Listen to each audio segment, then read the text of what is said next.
This is a Glock 17. This is a Glock 17 with a 16-inch barrel. And this is a Glock 17 with a 16-inch barrel in a carbine conversion kit. Let's take a closer look. So this here is the Roni conversion kit for the Glock 17. Now I'm sure a lot of you have seen the smaller ones, the pistol variants that have the stabilizing brace or need an SBR stamp.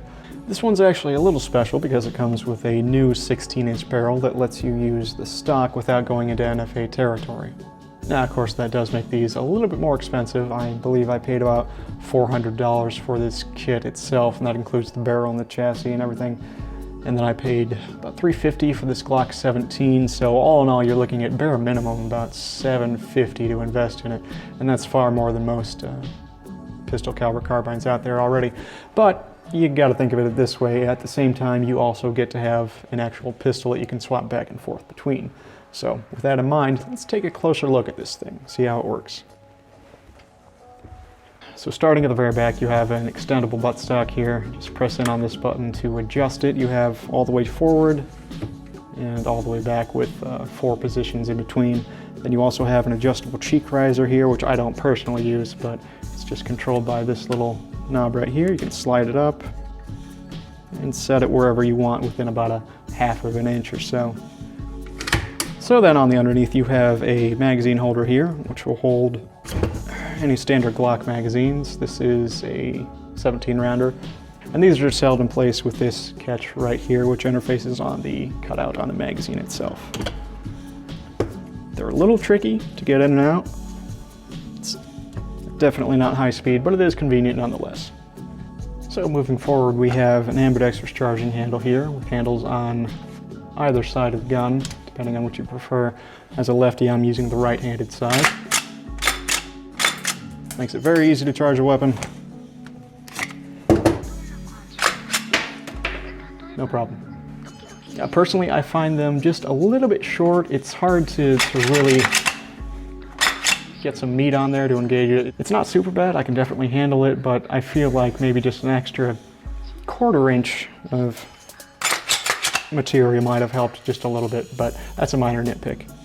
Further forward still is an ambidextrous safety here. It's a little redundant on a Glock, which has so many safeties already, but if you really want to stop yourself or anything else from really getting into that trigger guard, it works all right for it. If I really try, I can dig my finger in there, but I can't quite get to the trigger, so it works. It's a little crude, but it is something. So then up at the very front, we have the vertical foregrip.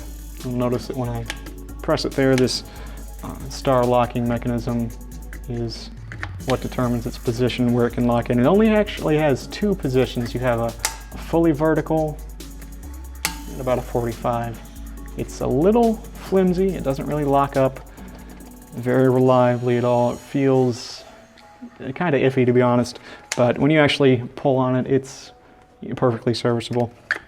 But the interesting thing about this is if you press in on the opposite side here, there's a button right here that controls the lock on the Picatinny rail here on the underside, so you can slide it and adjust it anywhere you want. And additionally, the grip itself is hollow, so if you wanted to, you could slide it quite a ways rearward so that it actually overlaps with the frame itself here. So that's kind of neat. I like it personally about right there, so but that's just me. Up at the very front, you'll see where the barrel sits in there, and since this is still using the standard Glock action, that barrel will move backwards and tilt upwards a little bit, which is why you have this rather large channel for it to kind of bounce around in. It doesn't have a lot of play, so let me go ahead and show you what that looks like from the front here.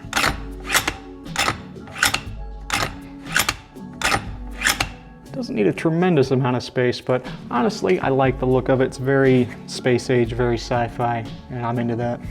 Oh, and if you're wondering what this little thing on the side here on the Picatinny rail is, that's essentially just a little barrel holder for the original barrel. So you can keep it with it and convert it back to a pistol if you like, so you don't lose it or anything like that.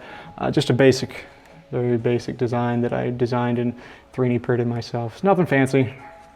but pretty convenient.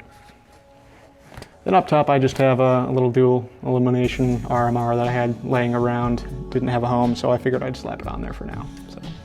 All right, but how does this thing work? Let's pop it apart. I'll show you real quick here. So here on the left side of the gun, there are 4 things in particular you want to be aware of. There's a pin here, and then 2 screws right here and right here. All you need to do is undo those. And these are captured spring-loaded, so they're not going to go anywhere. And you just pop these pins out here. There's 1, there's 2, and this will simply slide forward. You have to extend the stock for this one to get it to slide back, but this will just clamshell open, and there's your Glock on the inside. Just pull that out. It can be a little tricky because the grip tends to get in the way of the frame itself, so give me a little bit here.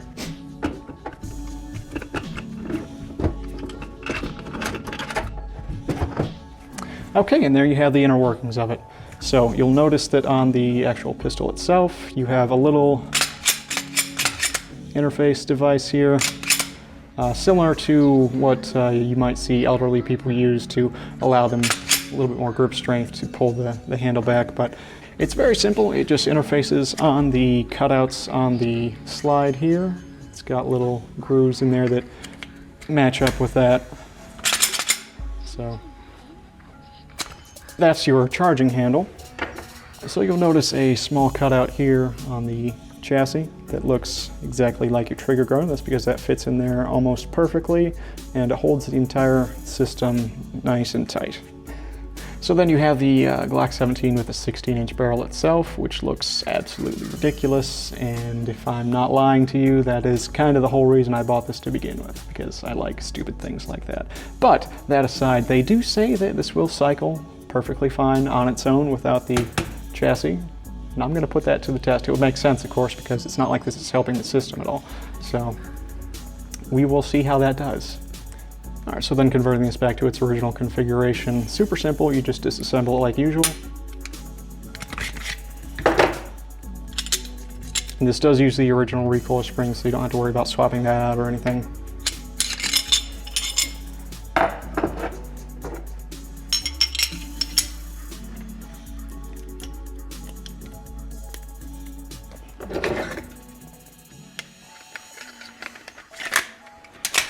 And there you go, all set. Now you'll notice that that wasn't necessarily a super quick process. If you really train with this, if you really get the muscle memory down, you can probably do a conversion in about 30 seconds if you're lucky. But if you're expecting this to be super expedient, well, bear this in mind, it's probably not going to be. So now that I've shown you how it works, let's take it out and see how it does. So we're out here in the freezing cold. I've got some targets set up about maybe 20 yards downrange. Let's fire this thing up and see how it does. All right, first shots with the Roni.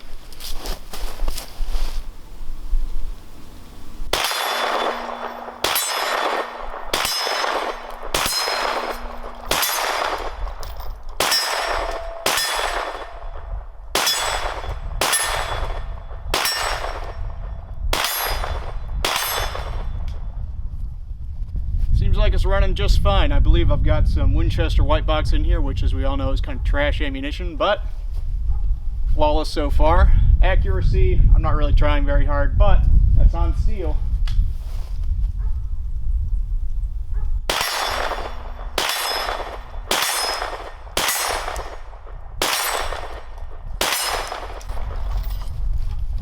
Not too shabby. Let's take it out of the chassis and see how it does there. So here's the fun part, 16-inch barrel, standalone. See how it does.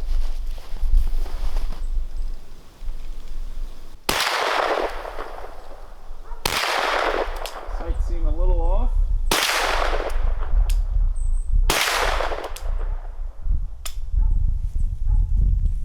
For that one. No, it wasn't. Hard primer maybe.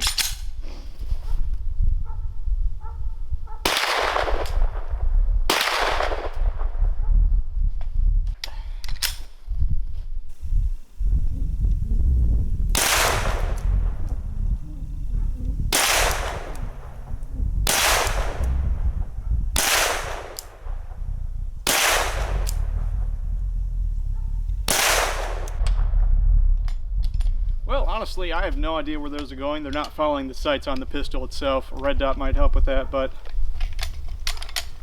seems to cycle all right. Let me try another magazine.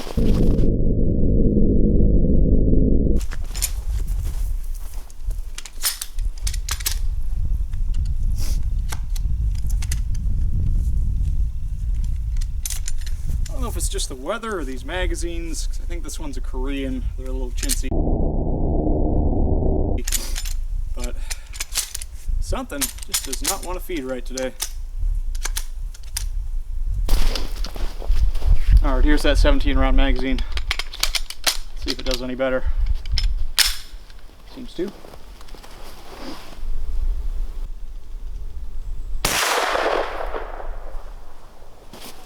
Stovepipe.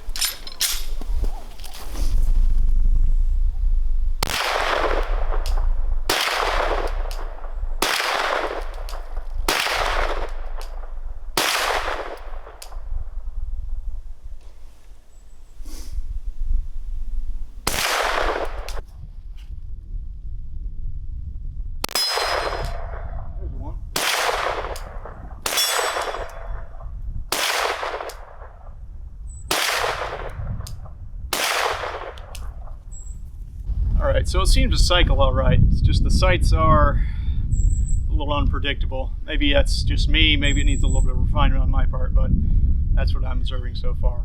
So, neat. So after a few hundred rounds through the 16-inch Roni kit, what do I think of it? Well, I'm conflicted. On one hand, it's really neat. Turning your Glock into a full-size space gun in a few easy steps is really cool.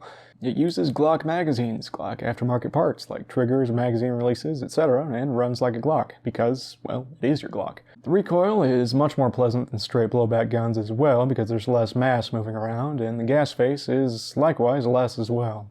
And the 16-inch barrel as a standalone is definitely a head-turner at the range.